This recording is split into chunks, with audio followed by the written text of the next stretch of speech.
Forget business plans, forget a beautiful website, forget writing a single line of code. Y Combinator's most famous advice is make something people want. But how do you know you're actually making something people want before you waste 2 years of your life building something that no one will use?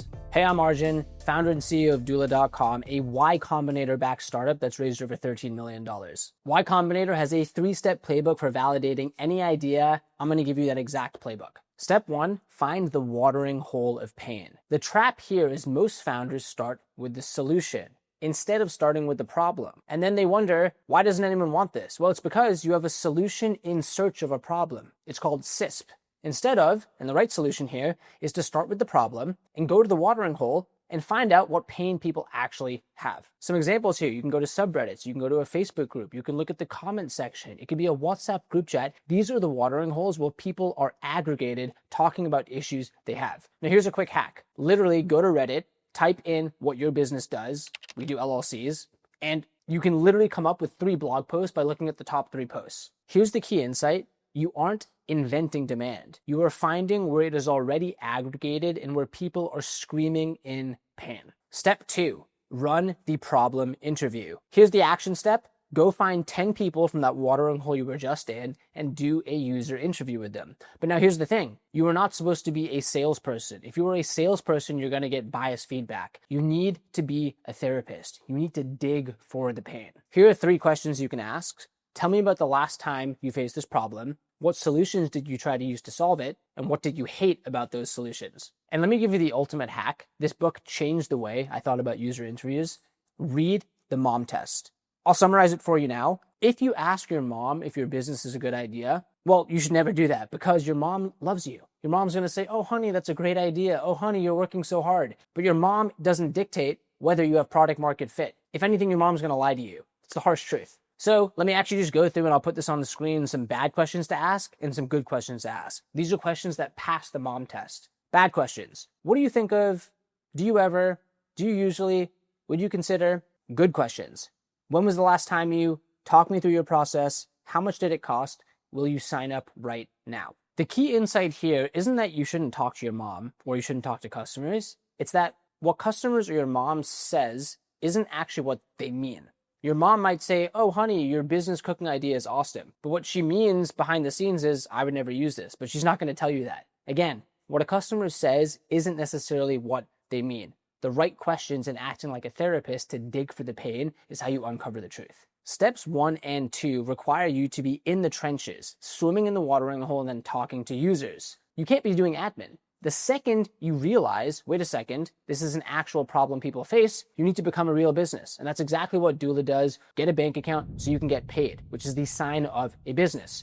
Head down below, you can schedule a demo today, and we'll get you set up so you can go from idea to reality. Sweet, you're out of the admin, now back to the trenches, time for step 3. Step 3 is getting the pre-commitment. Now here are the stakes. This is the litmus test that truly separates the entrepreneurs from the entrepreneurs, the wannabes from those who make it. And here's the lie. The lie is if someone says cool idea, that actually means $0. You get nothing from that. The truth is people only spend when they sacrifice, and that's either their money or their time. You need someone to give you their time, or even better, give you their money. I'll say this one more time because it's so important. True validation requires sacrificing money or time. When validating Doola, we didn't have a dashboard, but we weren't going to do work for free. We were going to manually file the forms. We asked a founder, they paid us, and that was the validation moment when we knew we were making something people want. There are a few examples of pre-commitment which I like. A deposit, a letter of intent, a pre-order, or my favorite, which is actually getting paid up front. Now let me tell you the hard, harsh truth. If you cannot get 10 people to pay you or sacrifice their time or money, you don't have a business, you have a hobby. So let me tell you the hack. This is how you fix this. You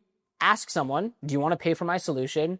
It costs this much, and then you shut up. You don't say anything. You don't ramble on. You shut up and you see what they say. And this can sound so incredibly scary because what if they don't want to pay for your product? But I'll tell you another harsh truth. Winners prioritize the truth over feelings. And I know you want to know, is this something people want? You don't want to waste 2 years of your life building something that people don't actually want. So remember, ask them, do you want to pay? Shut up and see what they say. Okay, I told you I'd show the origin of how make something people want was invented. So let me actually play this video right here from Paul Graham, where he explains the origin story of Make Something People Want.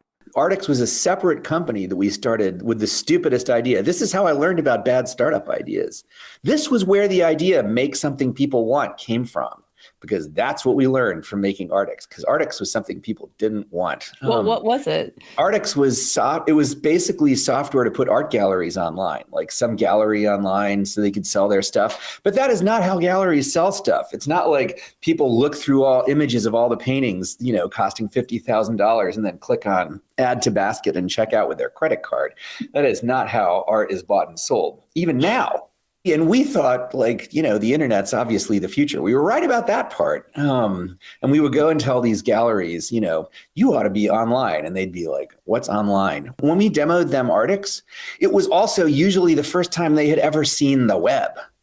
Oh my God. Wow. No way. Can you imagine? No, what were you thinking? We had a hard time convincing people to let us make websites for them for free. There you have it. Even Paul Graham, the founder of YC, had a solution in search of a problem. Don't make that mistake. Make something people want. Now that you've validated your idea, you are making something people want, and you have those first 10 customers, you're probably wondering, how do I get to 50 and then 100? Turns out, Y Combinator has a brutally simple playbook on how to do exactly that. Watch that video next.